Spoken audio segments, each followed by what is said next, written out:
Hello, good to see you.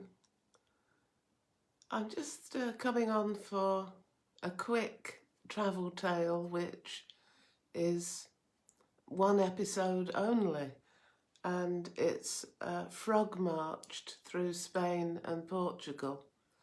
It could be a lot longer, but I think I've brought it down to a few incidents on this occasion. So unusually, we went on a coach tour, Paul and I. Are you sitting comfortably? Then we'll begin. Coach tours have their good side and their bad side.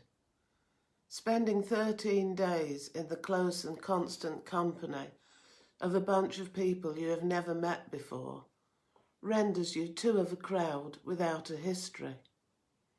Your only baggage is your luggage, so to speak. So it wasn't really surprising, as they had no prior knowledge of Paul and I, to be taken for Americans by Lucia, but this is pronounced with the Spanish lisp, Lucia. She was our Spanish tour director. And others also assumed that we were American. They seemed delighted to discover we were English. Due to my belated midlife crisis, I sported spiky blonde hair, a baseball cap, and designer trainers, and Lucia explained that we didn't look like the usual conservative middle-aged English. Similarly, the white, wavy-haired, blue jeans boy that I was with, Paul, weaned on Bob Dylan and the Rolling Stones, my husband of 28 years at that time, did not look like the elderly Marks and Sparks Brits that swarm the Andalusian beaches in March. Despite the mass touring of our coach party of 39 souls, the rigid timing, early morning calls, suitcases outside rooms on the dot of 7:15 a.m., the compulsorily guided tours of medieval palaces and cities, herded about up and down ancient flights of uneven and lethal steps, 2 minutes to photograph a splendid view, back on the coach, and you better have a bottle of agua in your bag, as there is no mid-morning coffee break today, and the absolute necessity of not developing tourist tummy, as you would not want to use the coach toilet, and you could not face the indignity of pleading with Lucia at the front to make an urgent stop. Despite all of this, you go to places and discover things you might never have done on your own. At the Palace of Alhambra, for example, you are told the Islamic religion does not allow depiction of humans or animals in their art. And so you gaze at a truly dizzying array of intricate patterns and coloured tiles and carved wood ceilings, all without a face to be seen. On the coach, for example, as you glide through literally hundreds of miles of hills and valleys covered in olive trees, Lucia, through the microphone, tells us the trees are planted at the exact and regular intervals which have been passed down from the Romans as the best way to maximise the olive yield. She says this year the European Commission has told Spain it is overproducing olives and so must destroy at least 2 million trees. Well, that takes care of the ones we can see through the coach windows then. All is not lost, however, as Paul is doing his best to assist the Spanish with this problem at every mealtime. Black or green, he loves them. One night we were strolling through Madrid city centre, enjoying a few precious hours of liberty from the punishing itinerary, when we began to pass black-eyed women with full red lips and tight leather trousers, calf muscles taut with high strappy shoes, women who had long since lost the capacity to be surprised or delighted. Near them, their pimps, with hard faces and mobile phones, pacing around with darting eyes. As we headed back to the main street and the statue of the Madrid Black Bear, we looked in a candle shop, which was determined to please everyone, whatever they may fancy. You could buy a sentimental effigy of the Virgin Mary, or a candle shaped like a man with a giant penis.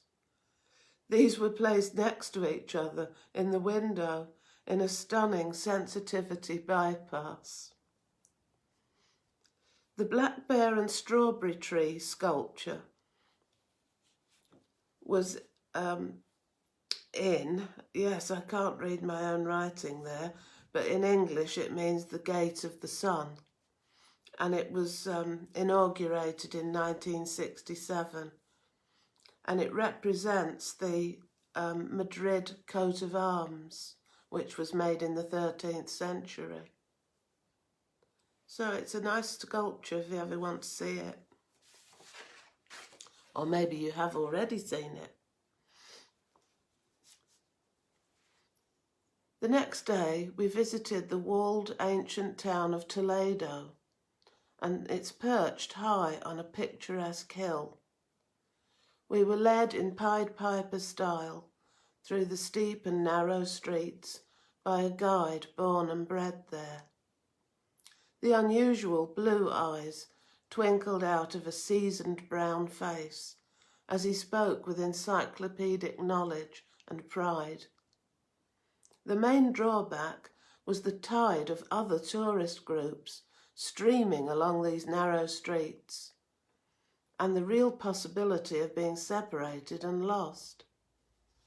The guide warned us to stay close, with a cautionary tale of a woman who got lost. They had searched for her 1 hour, 2 hours, 3 hours, and she finally turned up some years later, married with 5 children. So he said, "So esté close."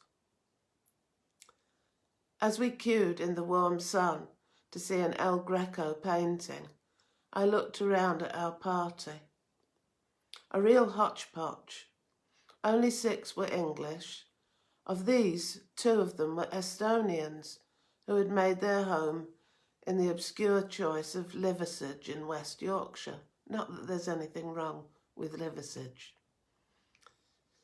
The other couple were from Middlesbrough, which is in the northeast of England, and they turned out to be professional moaners.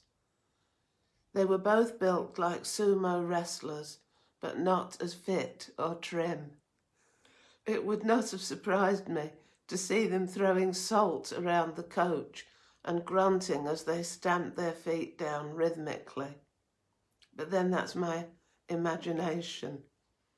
Their appearance was made worse by their habit of wearing tight clothes that were too small for them and tucked in at the waist.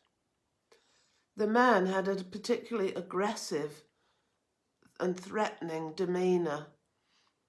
As well as his weight, he was well over 6 feet tall, with staring hostile eyes and an incongruously small beak-like mouth, continually pursed in disdain and contempt.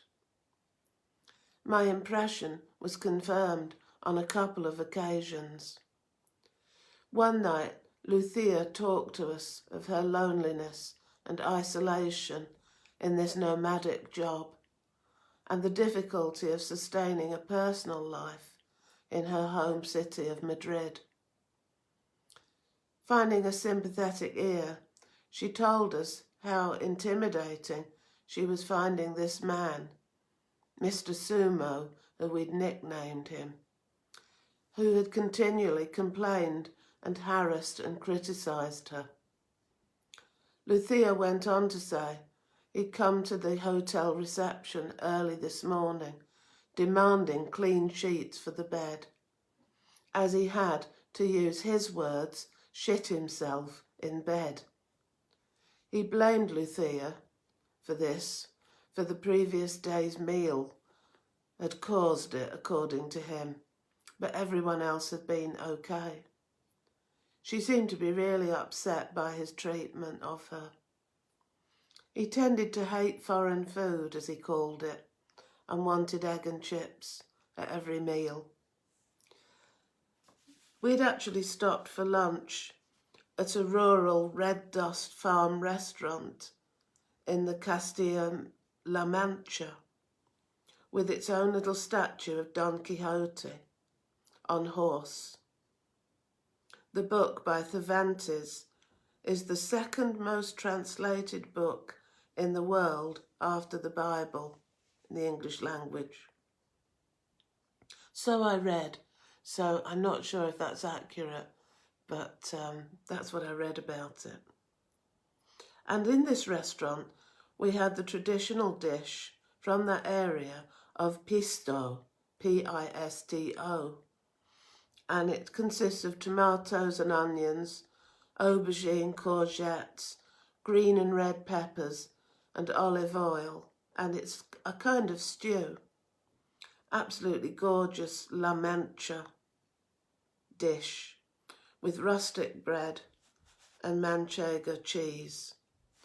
So I don't really think that could have been Mr. Sumo's problem, but anyway. We went to the Portuguese city of Porto, and Lucia had arranged for us to have a river cruise on an old wooden boat in the style of a very, very big gondola.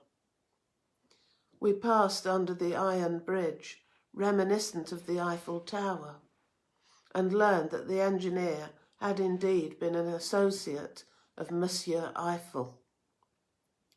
We cruised past the port cellars, where earlier in the day we had visited Sandeman's Port Company and sampled their wares, guided by a young woman in a long black cloak and Spanish hat like the trademark figure on the label of the Sandeman's Port. Her Cockney accent when she spoke English had both startled and impressed us. "We'll tour the Grand Pork Barrels. All right, mate." Looking to the horizon, we could see a line of big waves denoting the open sea, and a beautiful sunset developed as we sailed on. I stood at the helm of the boat with an American children's counselor from Idaho, who was lamenting the recent election of George W. Bush as disastrous for America and the whole world. He mentioned that stars such as Richard Gere were doing more for world peace and commented, "It seems that our entertainers are providing leadership and our leadership is providing entertainment." Little did we know then how much that would get turned on its head in future years.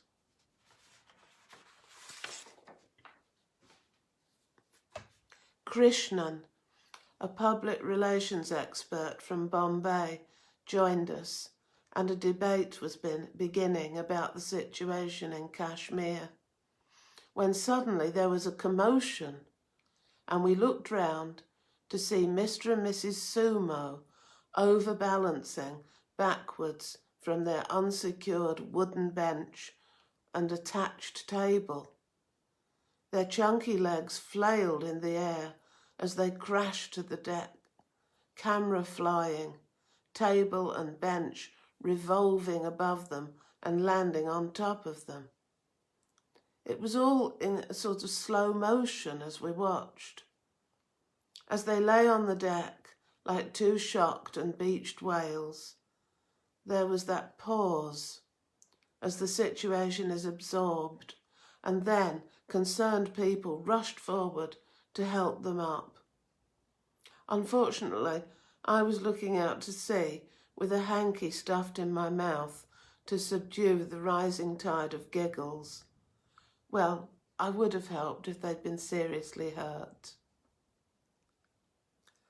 The last tale about the couple, the sumo couple, came towards the end of the holiday, when we finally reached a place that Mr. Sumo apparently liked. Salamanca. It's an upmarket university town, said to be on a par with Oxford. The pink graffiti on some of the university buildings here is a remnant of an old student custom of mixing freshly killed bull's blood with dust to daub good luck mottos on the wall before examinations, we were told. Mr. Sumo, never one for socialising with the rest of us, spent the evening swilling pints of lager in the hotel bar. I was sitting in pleasant conversation in reception with Lucia and 3 young American women. Despite their tender years, they were work colleagues as government auditors in New York State, no doubt striking fear into the hearts of those organisations they descended upon. But for now, they were just plain old Sally, Lisa and Maria.